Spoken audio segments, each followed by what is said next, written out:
Hold up. Wait a minute.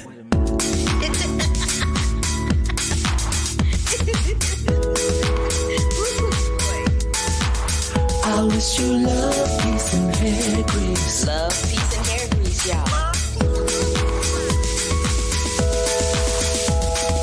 Yeah, you know the one shooting straight from the hip.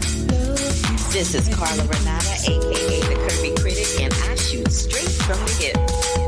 Yeah, you know I'm always shooting straight from the hip.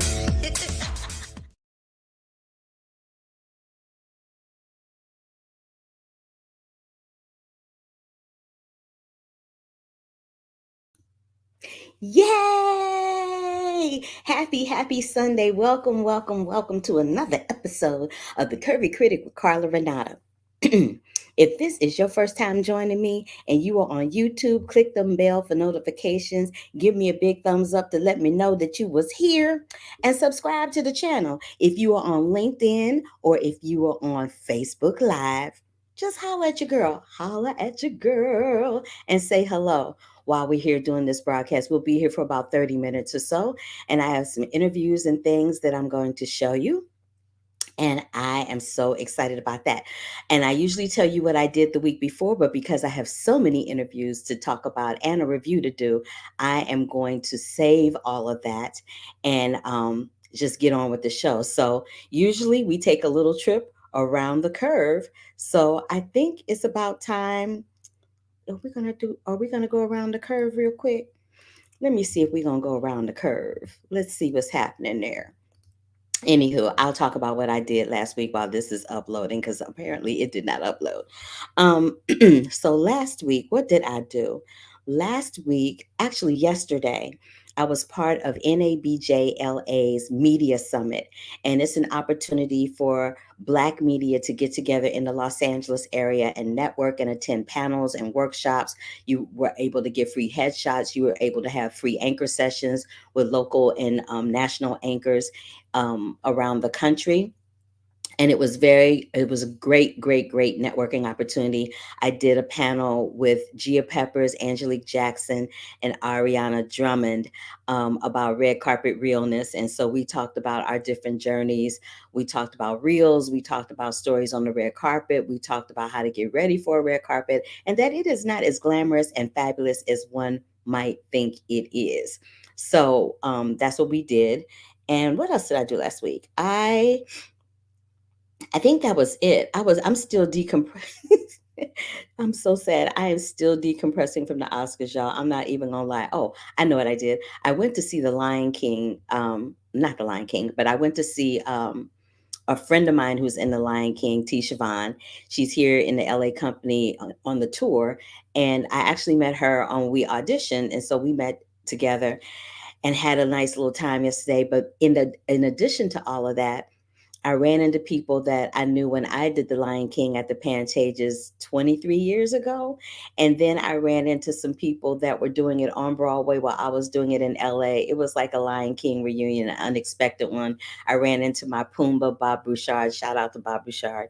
Yeah, and all of that. So that's what I did this week, and a plethora of interviews. But now I got my thing up, and we're going to take a trip around the curve. Let's take a trip around the curve. The United States Army has paused new recruitment promo ads featuring Jonathan Majors after assault allegations swirled after his arrest on Saturday. The Creed 3 star's legal team said they will present video evidence that he is completely innocent, with the expectation that all charges will be dropped imminently. Brokeback Mountain will be adapted for the West End stage, starring Mike Feist and Lucas Hedges. Sherry Lansing, Rita Cooper Lee, and others are to be honored at the 6th Annual AFCA Special Achievement Awards. Dancing with the Stars has found a new co-host. Already a vet of the reality competition series, Julianne Hough will replace Tyra Banks in season 32. Joining her will be Alfonso Ribeiro, who has been promoted to the show's MC. Julianne Hough will interview dancers after their performance on the top tier of the ballroom. Michaela Cole and Anne Hathaway are set to star in the David Lowery pop music epic Mother Mary at A24. And Neon has acquired domestic rights to another Hathaway project from Sundance, Eileen. Kat Connor Sterling and Elizabeth Leo are set to board Blumhouse's Five Nights at Freddy. And Skydance Television announced an exclusive first-look deal with best-selling author James Patterson to develop a slate series of his top-selling books, which include Mother's Murder Club and Michael Bennett. A backpacker's battle to escape the locked boot of a car and regain her memory is part of the plot of the Amazon Prime latest German movie, and BAFTA has celebrated the number of older white women nominated for Best Actresses at its television awards amid a steep decline in the ethnic diversity and performance shortlist. Flash fans, get ready. It is heading to Broadway, being produced by Steven Spielberg, Neil Maron, and Robert Greenblatt. Crunchyroll cast superstar and Maggie star Nicole Segura as the English voice of the title role in Makoto Shinga's Suzume. Eugene Levy is set for summer camp comedy with Diane Keaton, Kathy Bates, and Alfre Woodard. This week on The Curvy Critic with Carla Renata, we are talking to multiple casts from multiple networks and multiple shows. First up, The Power on Prime Video, which stars Toheeb Jamo from Ted Lasso. The cast of Night Agent, which includes Oscar-nominated Hong Chau, Gabriel Basso, and Lucian Buchanan. And we've got Molly Shannon and director-writer from A Good Person, Zach Braff. And the cast of the hit rom-com hit from Sundance, Rye Lane. Stay tuned.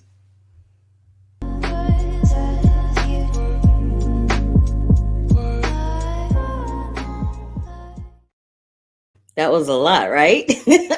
I know it is. So we're going to get started with my interviews from the Netflix TV series. I think it may be a limited TV series. It started to stream on the 24th, which was a couple of days ago in March. It's called The Night Agent, and it is based on a novel by Matthew Quill, and it's been adapted for television by Sean Ryan. It stars Gabrielle Lasso. I think I said Basso in the news segment. And Lucian Buchanan and Hong Chau. Hong Chau is a beast, y'all. She just got nominated for an Oscar for The Whale, but she has been around for a minute. She has been in major movies and major series with major stars, and I am so glad that she is finally having a moment. She is a beast, and she's playing this character, Diane Farr, in The Night Agent, who is just treacherous, and we talk all about it. So take a look and a listen to this interview with Hong Chau, and right after that one's over, I'll play the one with Gabrielle and Lucienne. Hi, Hong. Hi, how are you? I'm good. I wanted to show you this. We took this picture at an event for The Whale, and I remember saying to you how completely enamored and excited I was for you about that moment. So congratulations on that Oscar nomination. I knew it was coming. Should have been there a long time ago. But anyway, that's a whole nother subject. Let's talk about The Night Agent. When Michelle Yeoh won the Oscar that night at the Academy Awards, she said something that really struck me, and I'm sure it struck you as a woman of color and just a woman in this industry in general, where she talked about, don't let anyone tell you you're past your prime. You seem to be someone who has risen above that your entire career, and you have not ever played anybody that was stereotypical, that was of a certain age. Your roles seem to be ageless. And so I'm wondering so having said all of that, what was it specifically about Diane Farr that made you want to play this role? Well, I have never been invited to be a part of this type of genre project before. I love political thrillers, but I've just never been able to be in one. So when Sean Ryan reached out and invited me, I thought, well, I mean, A, it's Sean Ryan. I'm a big fan, and B, it's a exciting political thriller. So it was sort of an easy decision for me. I read the book that it was based on prior to talking with Sean, and the show does veer quite a bit from the book. And so I asked Sean why he wanted to do this show in the way that he's doing it, and what was he trying to say with it other than, to entertain the audience. And the answer he gave really stayed with me throughout the shooting of the show. He said that he wanted to explore the relationship between men and women in a professional setting, and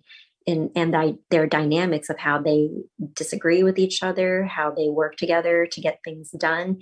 And I was always thinking about that when we were shooting the show. We have a female president in our show. That hasn't happened in real life yet, but it was really fun to get to imagine that while we were filming, and hopefully to prepare us for when it does actually happen one day. I think we talked at length about what motivated Diane Farr and her actions. I don't think it was just blanket loyalty. I don't think it was just about her team winning.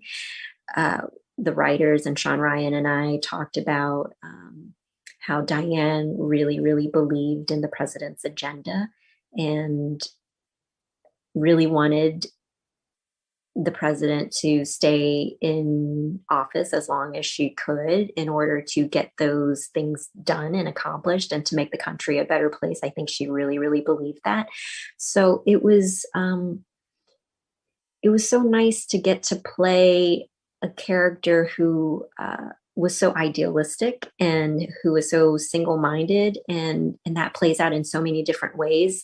She doesn't have a family, she's just a singular career-focused woman, and it's so nice to get to have that sometimes, where the female character doesn't have to have a full family life in the traditional way that we view it, and to just be focused on her work. We see so many male characters who are like that, and it was just nice to get to play Diane Farr, who just lives and breathes her job, and she loves it, and she feels so satisfied and fulfilled by it.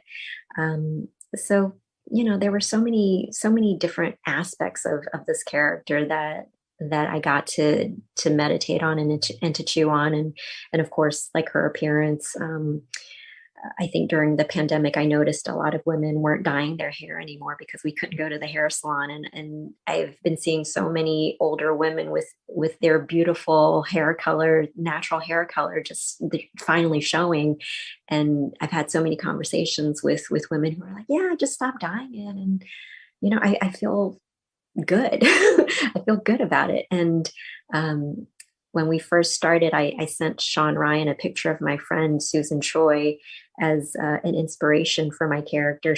Susan Choi has a beautiful, beautiful silver hair, and I think that was a little bit of a shocker, but I think it works really well for the character.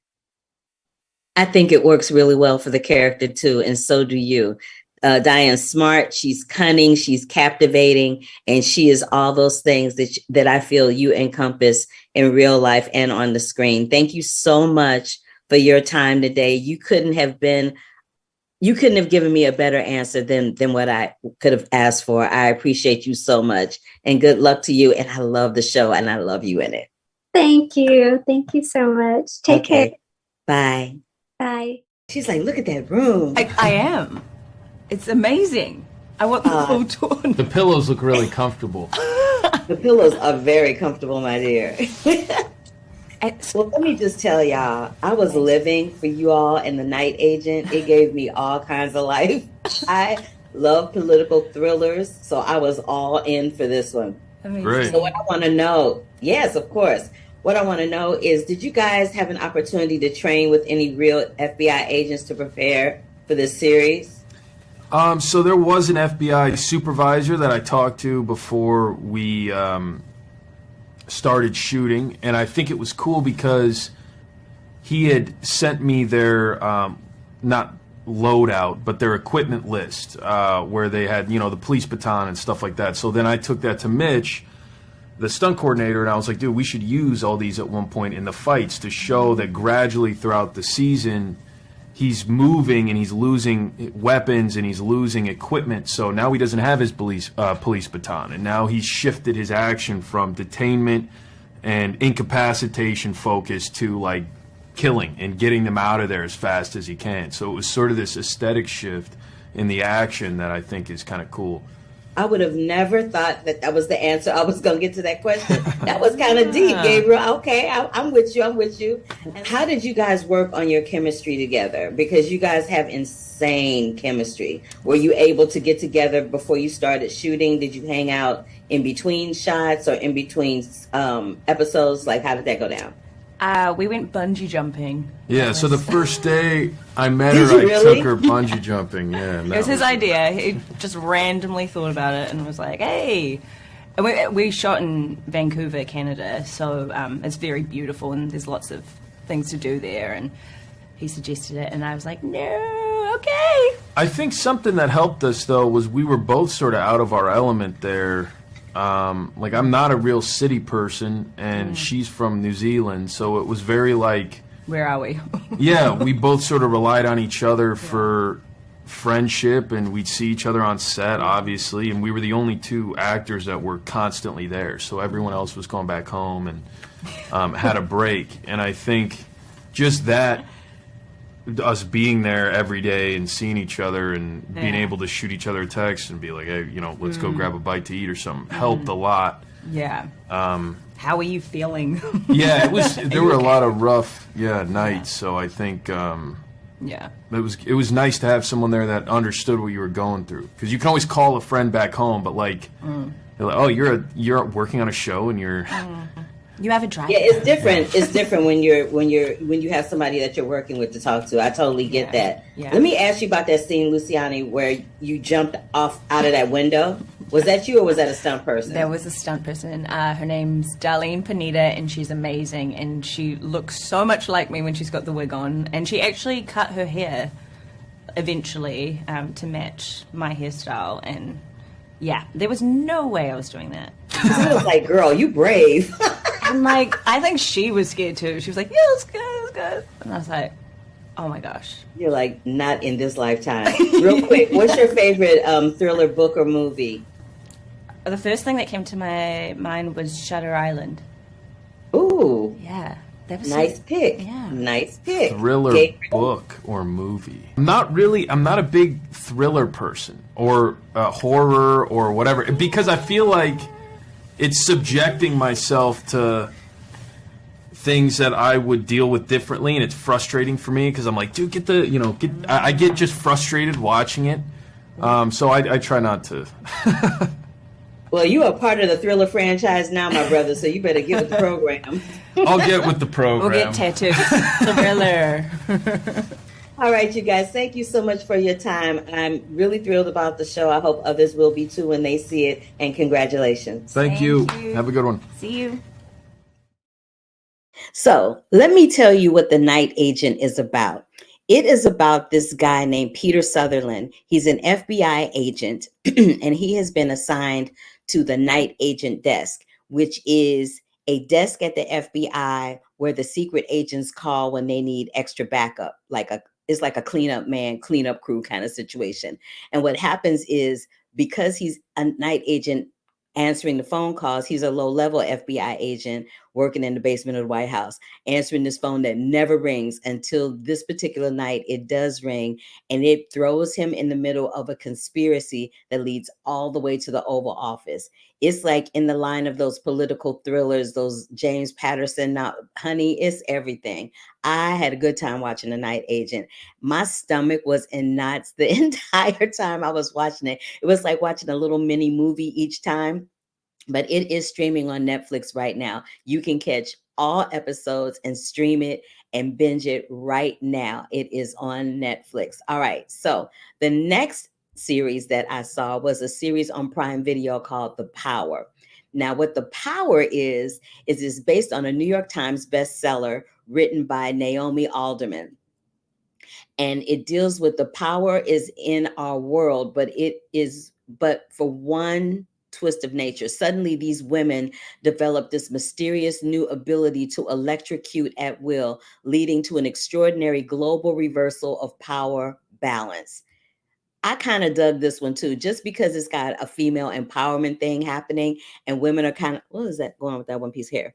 And female have this female empowerment thing happening with their hands. They do this stuff with their hands. It's so fabulous.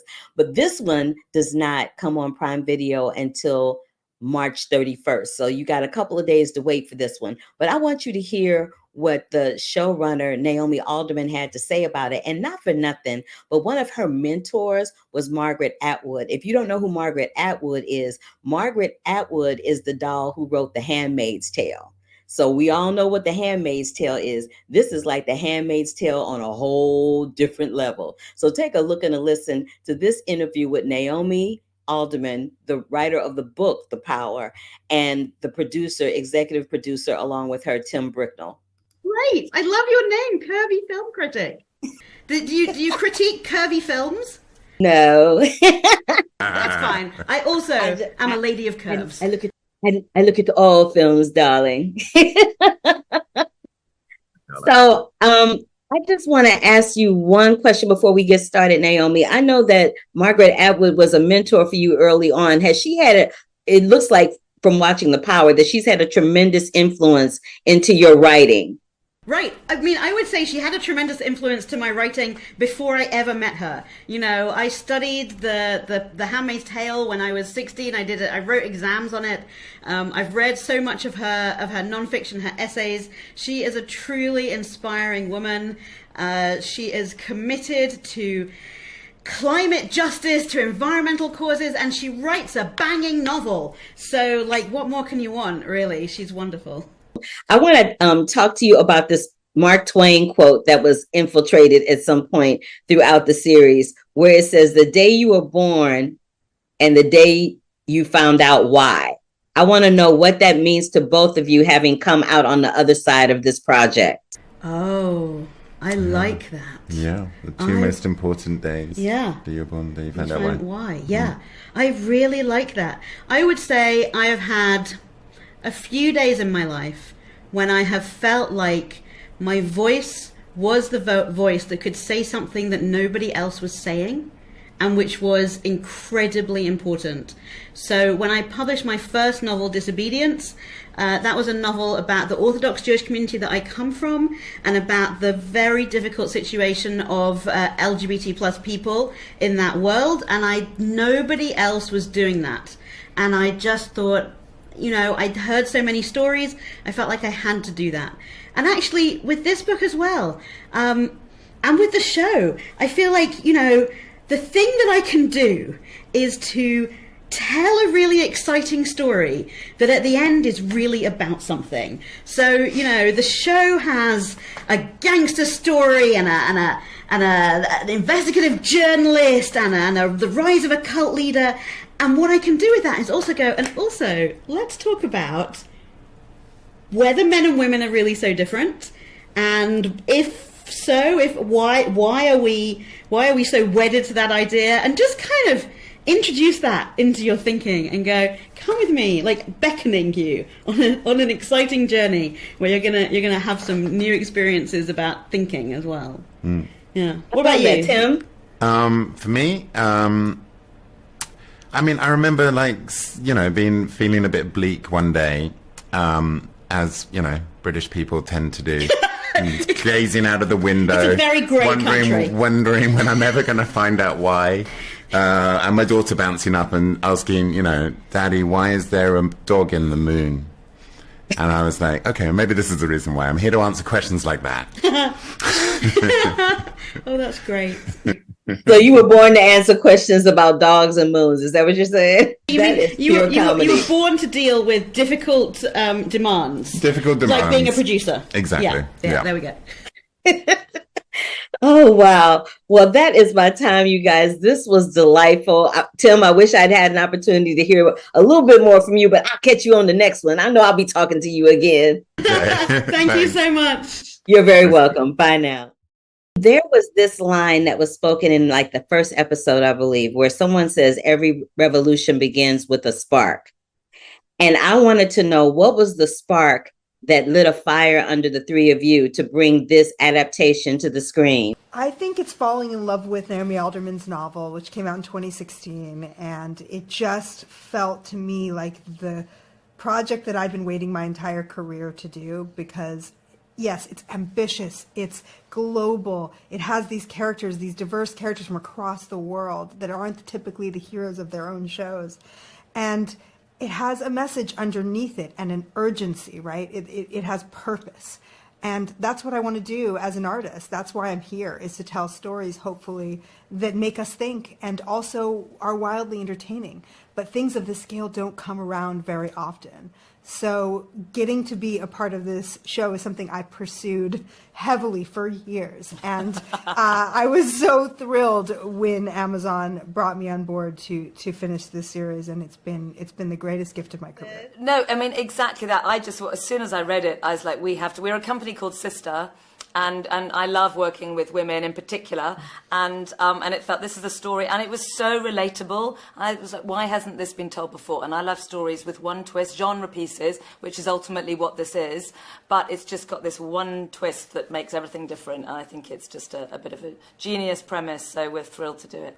I love as well that it sort of sparks something in you, that there's a kind of hopeful rage that this story sparks, I think, and that's so important, because often the stories we're fed about the patriarchy or about any systems of power, because this show's not just about gender, it's about all systems of power, and often stories that we're fed about that, and the news at the moment as well makes you feel hopeless, but actually the point of this show is to make you want to get up and do something, and to feel like you yourself have autonomy in all of that. And I think the book made me feel like that too, and that was the inspiration for me, was wanting to make an audience feel that kind of like energized by what was possible. I was energized, I tell you that much. I was like, female empowerment through the hands. I am there for all of that.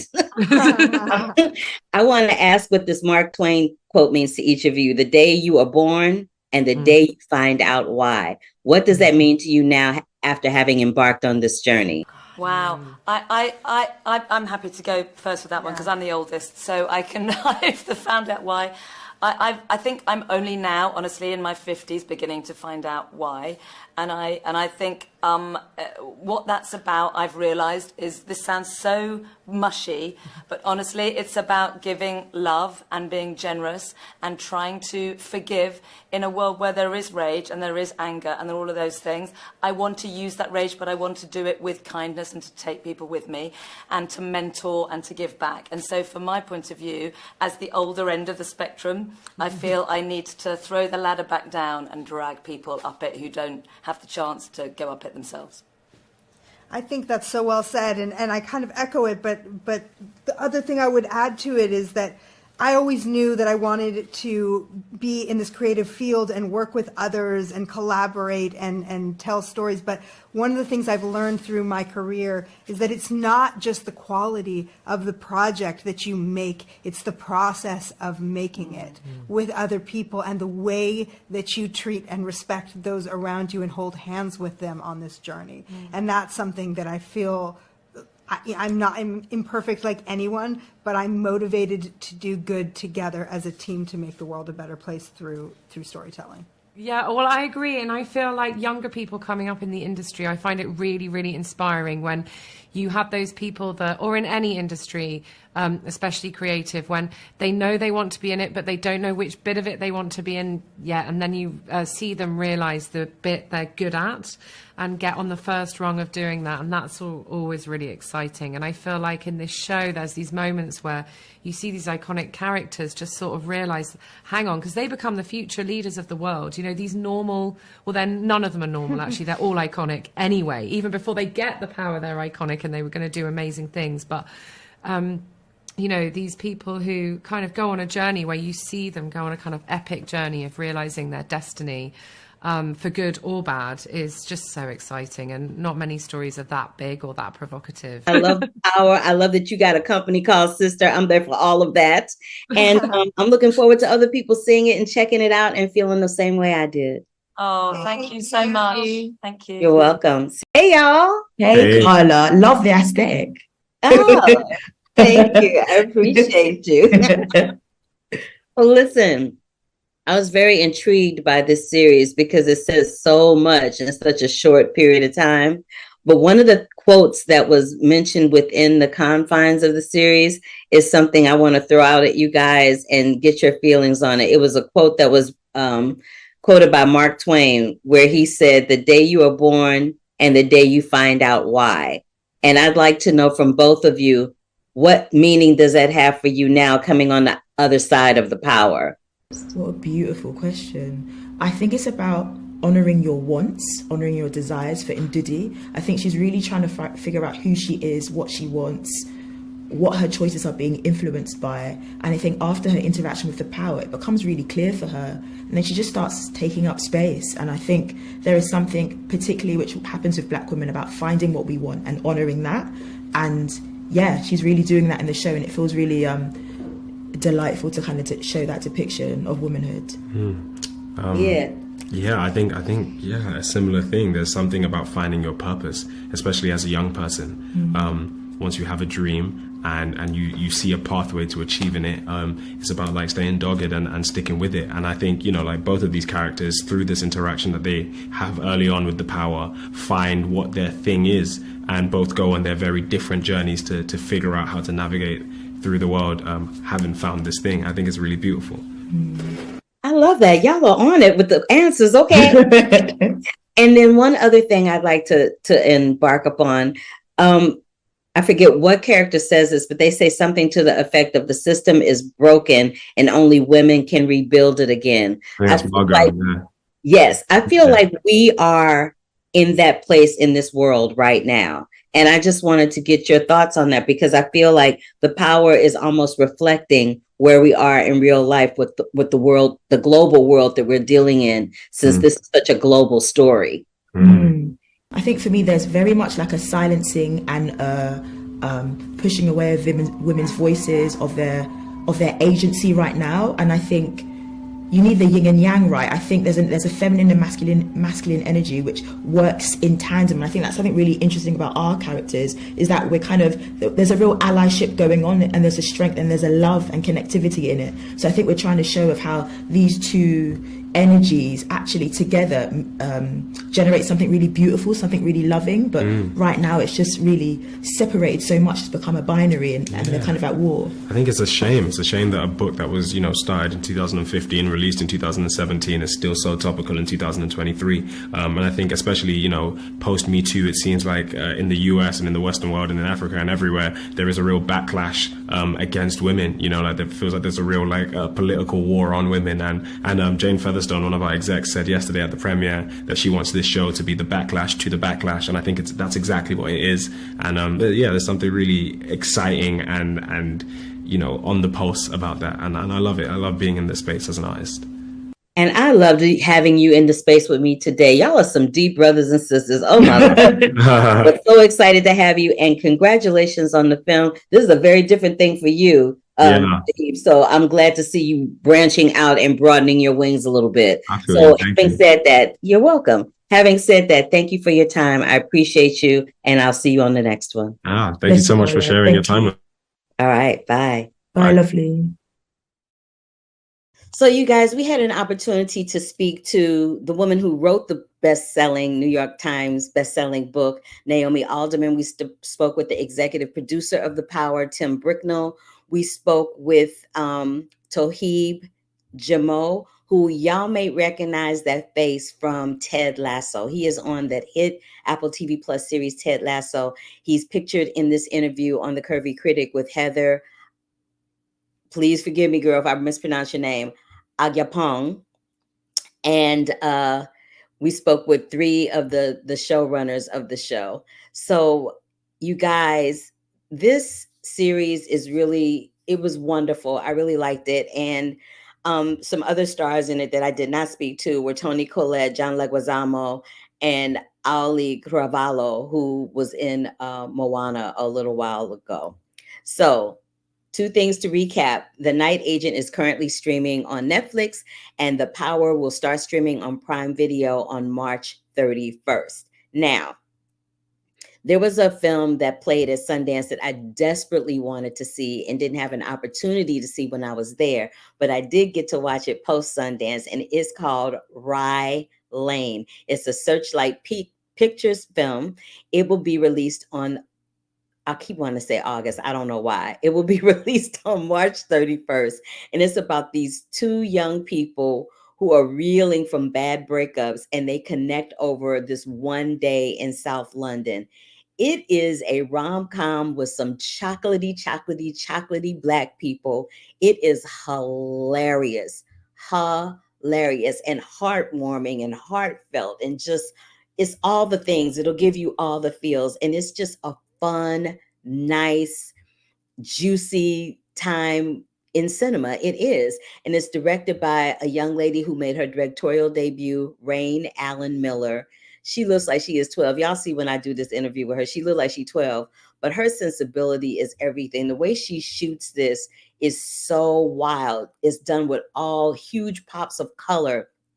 She does angles on the top, on the side. She does some extreme close-ups. She does some medium close-ups where the subject is kind of off the center. She does some really interesting things visually from a cinematic point of view that I really kind of dug. And for somebody to have for this to be their cinematic debut, she was giving me all the things. So it stars David Johnson and Vivian Opera, and they were hilarious. I'll let them tell you about it, but I'll just let them tell you about it first, and then we'll go right into the interview with the director, okay? So this is the interview with the stars, Vivian Opera and David Johnson from Searchlight Pictures, Rye Lane.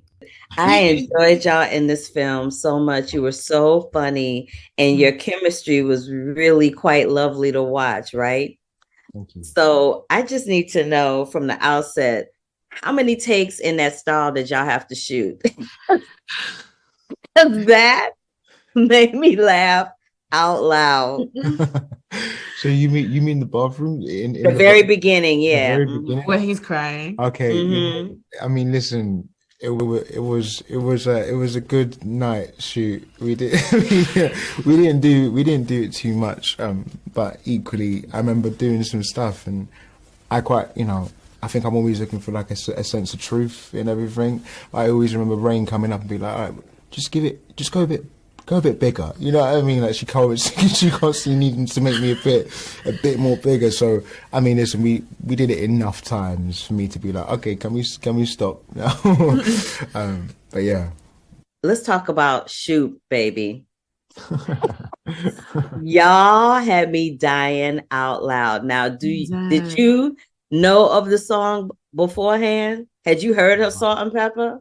Had you heard that song? You heard Salt and Pepper, but you hadn't heard of that song? Yeah, for sure, but I had not heard the song. I mean, song. I would have said, yeah, you know what, by the way, me and Vivian, we both love music, and we're like, we were both raised very, very well on like good music. Yeah. But I don't think I even knew Shoop. I knew Salt and Pepper, but I would have said like Push It or something different. You know what I mean? As me as well. Yeah, so I mean, it was so funny because we were like, nah, man, we need to do like gigs or sketches. Yeah, or like something. these like London, like very like London national anthems essentially. But then when we were in Utah, everyone was like, that is the couple's song. Yeah. And we were like, yeah. We knew it all along. Yeah, but it is a great song. I can see the back and forth really work. Yeah. So. It was hilarious. Now, this is a rom-com, a very unconventional one, but I loved it for a variety of reasons. Mostly because there were people in it that looked like me. Mostly because there were people in it that looked like me that were chocolate, just chocolate, like Hershey's chocolate. And I was there for that, right? But having said that, do you guys have a favorite romantic comedy that you love to watch? Yeah, for me, it's listen, I actually do love rom-coms. I never thought I'd be in one, but I do quite like rom-coms. And I think for me, it's got to be Love and Basketball. Like that for me is just like special. I second that. Big time. I love that. Look at y'all. Yeah. I love y'all with the old school vibes. Look at you. We got taste. We got some soul, man. And last but not least, have you ever been in a situation where you felt like you met the wrong person at the right time? Yes, I'm a career girl. Do you know what I mean? I'm always focusing on my work, but there's a lot of fantastic people in this world. But pick a struggle for myself. I need to, it's like, you know, like, but maybe one day I'll become a clown and I'll learn how to juggle. So you're funny. Maybe I'll become a clown and I'll have to juggle. It's funny. I mean, look, nah, you saw me, right, trying to be quite quiet and like let that one go, but no, you don't miss anything. No, I mean, look, I guess, yes, 110%, I think so, but I think that's also what life's about, right? You know, you people come to you at the right time. I'm definitely a believer in what's for you won't pass you by. So I'm out here, man. Yeah. Also, time is malleable, so you can make it work. You can make it work if you want. Yeah. You know, it's in our hands. Well, that's my time, you guys. I thank you for giving me some of your time, and thank you for answering my questions. I love the movie. I'm so happy for both of you. Happy that you had a chance to have it at Sundance, and I'll see y'all next time. Yes. Thank you so much. Bye. Bye. I loved this film so much, and congratulations on your directorial debut. Thank you so much. So how exciting was it for you to have this premiere at Sundance? Because it's one thing for it to premiere in your home, you know, country and everything, but to have it at Sundance, which is one of the biggest festivals that there is, what was that like for you? Yeah, it really was like, it sounds quite cheesy to say it, but it was a dream come true. I mean, I think like, you know, Sundance is the film festival, especially for directors. Like, it's such an amazing place. But there's something also really special about having a film that has such a strong sense of place, you know, South London, premiere somewhere, you know, in the mountains of Utah. Like, it's kind of, you know, right. The film. So that was a really amazing experience. And I just want to talk to you about the music, because I was like, this score is everything. And that karaoke scene with the shoop, I was digging it. So that made me laugh out loud. I was like, this is my jam. What was the trajectory of choosing such specific modern pieces for this film? You know, you had Shoop, you had what was the other one? Let Go of Your Hurt. You had Sign Your Name. And that reggae version of Lou Rawls' You'll Never Find, I hollered out loud. I think well, there's a combination of reasons for different tracks that we used in the film. I think with Shoop, it's one of those songs that, for me, like, all the songs in the film needed to feel, you know, they're like good songs that you'd enjoy listening to. But the beauty of Shoop is that performing that on stage, especially as a sort of slightly awkward young man, is kind of embarrassing, right? Like, the lyrics, you know, for him, it's like, oh, painful, but it's still a really good tune. So, you know, it kind of worked perfectly sort of comedically, but also it is a banger. Like, it's a really good tune. You know, and that sort of was the same thing with a lot of the tracks, as the original music stuff. Obviously, the score, I worked with Quez on that, and he's incredible. And we used some of his original music, but also he, you know, created a lot of it. And that was a total joy. It was really important to have somebody that kind of understood the world. And Quez is also, you know, a South London guy, and we both wanted to create something that felt unique and that felt like it really represented our London. So, yeah. There were such huge, vibrant pops of color that kind of resonated with the different characters with Yaz and Dom. But I'm setting that up to ask something that's totally not in that vein. But I want to know what your favorite rom-com is that inspired you to have that kind of vibrancy and all those different like fisheye shots and the medium close-ups and profile and that kind of thing. I definitely don't think there's a rom-com that I've seen that approaches the craft in the same way that I approach Rye Lane. So I definitely can't answer that and say that there's like one that I've referenced specifically. I really enjoyed Clueless, which kind of isn't quite a rom-com, but it kind of is. And I think that's why I like it. Like, it's weird when people ask me what my favorite rom-com is. I'm actually not a big fan of rom-coms, but I really like Juno and I really like Clueless, which is sort of in the realms of like being comedic and romantic. So they're definitely two of my favorites in that kind of world. I honestly went into it. I read this. I was like, firstly, I write, so I didn't want to direct a script that I hadn't written, but I read the script, and for me, it was just a really nice, simple and funny story. So, you know, it was just a nice opportunity to kind of make something that felt like I could really add my touch to it. And it just so happened that was a rom-com, but it's funny. Yeah. I think like that's partly why it feels really unique, because I'm not a massive rom-com fan. But thank you for your time, Rain. I really enjoyed this film and I wish you nothing but the best. Thank you. Thanks so much. So nice to meet you. Nice to meet you too. So, just to recap, watch The Power on Amazon Prime Video March 31st. Stream The Night Agent, which is on Netflix streaming right now. It is a limited series starring Chau. Watch Rye Lane, which is in theaters on March 31st. It is Searchlight Pictures. And now, last but definitely not least, I want to talk to you about this film that I saw called A Good Person. Now, A Good Person is coming out. It came out on March the 24th. It didn't get such great reviews. I personally liked it because I resonated with it. And so I don't generally give my opinion on films based on the popular opinion. I give my opinion on films based on my opinion as a Black woman navigating within the confines of this industry and this genre. Having said that, A Good Person is directed and written by Zach Braff. This is his fourth directorial effort. It is also a Searchlight Pictures film.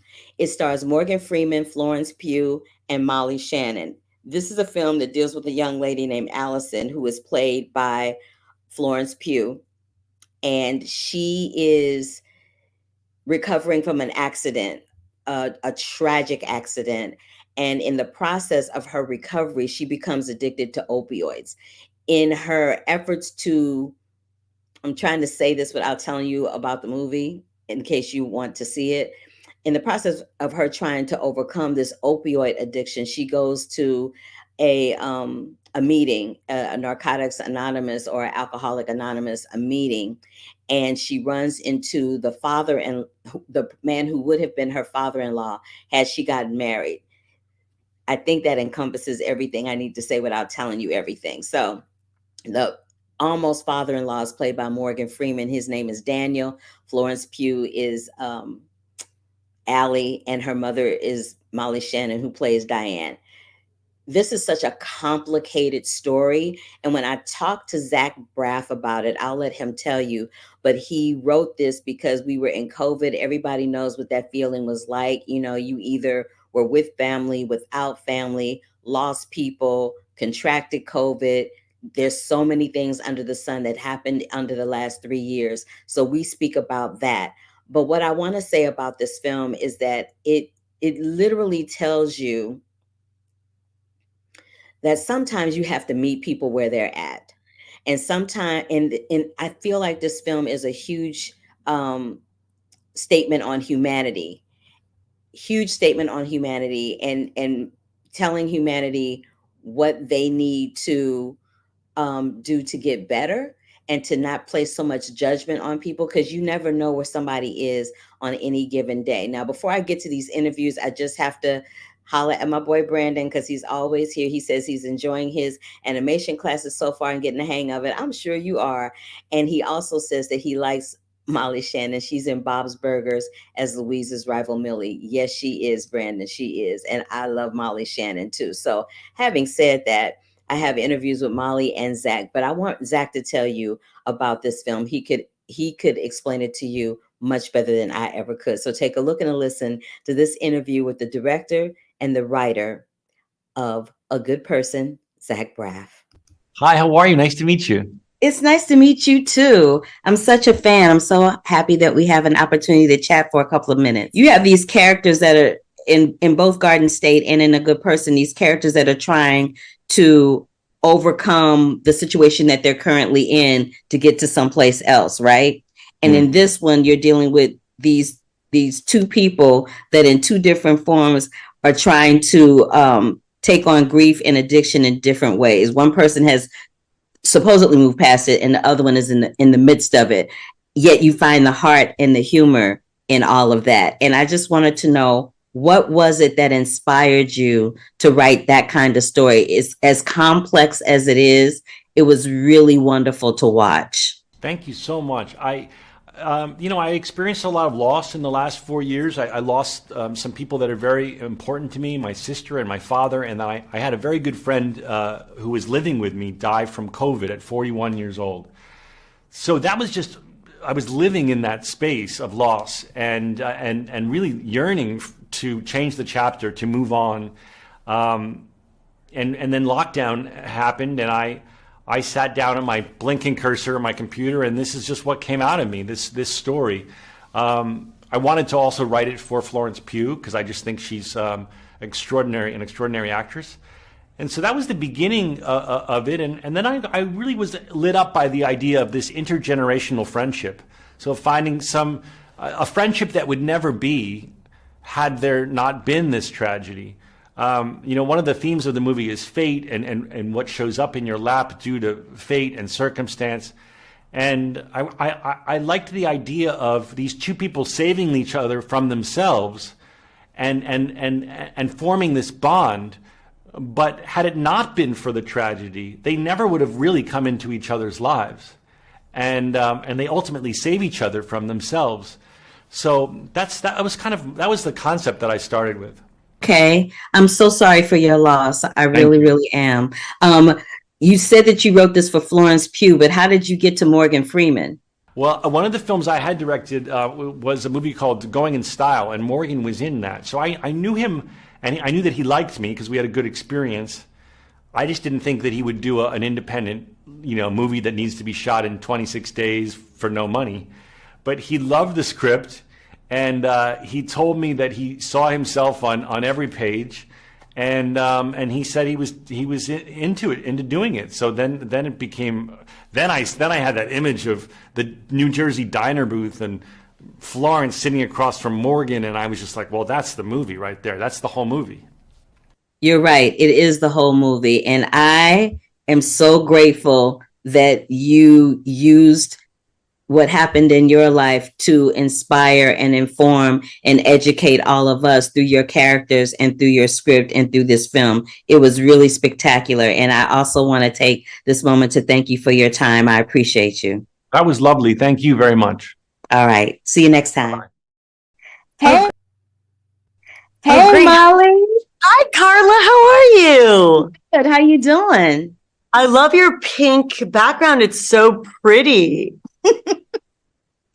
Gorgeous. Are you comfortable? It looks like I like your pillow. It's just like nice setup. I'm super comfortable, and thank you for the compliment of my setup. I take a lot of pride in it. So thank you. You're welcome. Okay. I loved you in this film. I'm loving being able to see the full range of what you are capable of doing, and I'm glad that other people are on the Molly Shannon train in that respect. But what I want to really break down and talk to you about is that scene in the bathroom between Allie and Diane with those pills. It was incredibly uncomfortable and intense. Was that scripted, or did you guys improv that? That is totally scripted. But it was really physical because Florence really goes for it, and we didn't really talk. We talked about it very generally, like, I'm going to try to get the pills, and you're going to try to keep the pills, and action. It was kind of like that. She bolts up the steps.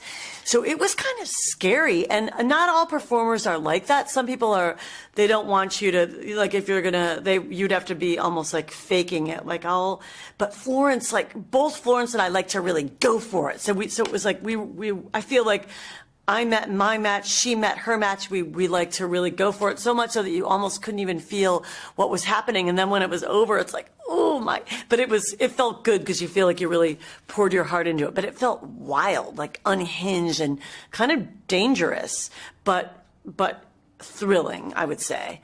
Yeah. That's exactly what it felt like watching it. It felt wild and unhinged, and you were just kind of leaning in like that. Having said that, they're both characters are a little unhinged and wild in their own little way. But what I found very interesting is that there's something that someone says about one person's action affecting more than the victim. And so, you know what I mean? And so I feel like Diane doesn't really, I don't think Diane is cognizant of the fact that she is enabling Allie and actually becoming more of the problem than she is the solution. Is that how you saw Diane in jumping into her life? Yeah, I think she kind of tries tough love, like in the bathroom scene. She's doing dumping the pills out, you know, she's trying to just get rid of the substance and that'll solve the problem. And she realizes that doesn't work, and then she moves to enabling. And then she herself is drinking wine at night. She's in her own little world too of kind of numbing out to deal with the problems. But yes, the night when her daughter disappears and she gets so scared and she's smoking cigarettes and calling and trying to track her down. And when the daughter finally comes back, she's like, "Here, honey, I got you pills. Just take them. Just please don't leave." And you know, I watch Intervention, that show Intervention. I love it. And I've seen mothers like that character that are just like, they're just so scared. You can't understand what it would be like to be in their shoes. I do understand. Like if you can understand that they're so scared. So it's like, I think there's no easy answer for people in this situation. It's hard, and I have compassion for them, and I tried to play her sympathetically and realistically, even when she's enabling. Well, I wholeheartedly agree with you. I've seen that show too, and it's really uncomfortable to watch. But in closing, I just wanted to tell you that I appreciate you. I adore you. I love watching you do drama, because I think a lot of people don't realize that for people that do comedy, drama is like so much easier than doing the comedy. Comedy is harder. Yeah, that's so interesting you say that. It's so true. Yeah, comedy is very technical. People don't realize like it's very technical. And I kind of approach comedy like a dramatic scene. I still play the emotional truth, even if it's a comedy. It's so true. It is true. All right. Yeah. I gotta go. They're gonna get mad at me. Okay, great. Thank you so much. I love you, Molly. Bye. Oh, you're so sweet. Bye. Listen, I love Molly Shannon. I met her a while ago at a friend's house, and we discovered that we share the same birthday, September 16th. So again, you guys, let me recap. I love to recap, so keep reminding you. The Power, Prime Video, limited series starring Toni Collette, Ali Carvalho, Tohi Jamal from Ted Lasso, John Leguizamo, Halle Bush, Heather Agyapong, and it is based on the best-selling novel by Naomi Alderman by the same name. It starts streaming on Prime Video on March 31st. The Night Agent is streaming on Netflix right now, starring my girl, Hong Chau, Gabrielle Lasso, and Lucian Buchanan. Rye Lane will be in theaters Rye Lane will be in theaters, produced by Searchlight Pictures on March 31st, and already in theaters, A Good Person, which is directed and written by Zach Braff, and it stars Morgan Freeman, Florence Pugh, and my girl, Molly Shannon. Now, having said all of that, I will be back next week, which by the time we come back, will be in April. This year is flying by, ain't it, y'all? Oh, Lord. And when I come back, we're going to be talking about 1001. I'll have interviews with the star Tiana Taylor and Josiah. So I'll be talking with the two of them. I'll also have a review of Mafia Mama with Miss Toni Collette. I'll recap Pretty Baby, because I did talk about Pretty Baby during Sundance, but it's now coming to Hulu on April 3rd. And I also have the cast and creatives from a new movie called Spinning Gold with Jeremy Jordan. And in addition to all of that, I'll be talking about the new movie that is about Air Jordans, how Air Jordans came about. Is simply called Air. And I'll have interviews from Grease, Rise of the Pink Ladies. I know y'all are like, my girl is doing way too much. This was a long one today. I had a lot of interviews. I wanted to make sure that I got them all in. Before I go, I wanted to tell Tin said thank you. My pleasure. And Brandon also says, I can't wait for Mario by Illumination in 10 days. Yes, the Super Mario Brothers are coming to the big screen. I think I'm going to see that. I'm not quite sure. I will keep you apprised of that, I promise. So having said that, let me recap what I've already said. I want you to come back and see me next week. If this is your first time joining me, Please give me a big thumbs up to let me know you are here. If you were on YouTube, subscribe to the channel, click the bell for notifications so that you know when I'm going live, because sometimes I go live and y'all come in when I'm almost done. So I want y'all to be here at the beginning and not when I'm almost done. If you are on LinkedIn and if you are on Twitter, say hello to a sister, retweet it, tell folk about it. If you like the interview, I got some clips of them up on the Instagram. If you follow me up on the Instagram. And yeah, so until next week, when I come back with Spinning Gold, 1001, Air, Grease, Rise of the Pink Ladies, Mafia Mama, Pretty Baby. Whoo, honey, I have worn myself out talking about all of that. But until the next time, love, peace, and hair grease and deuces. Until next week, baby. Bye-bye.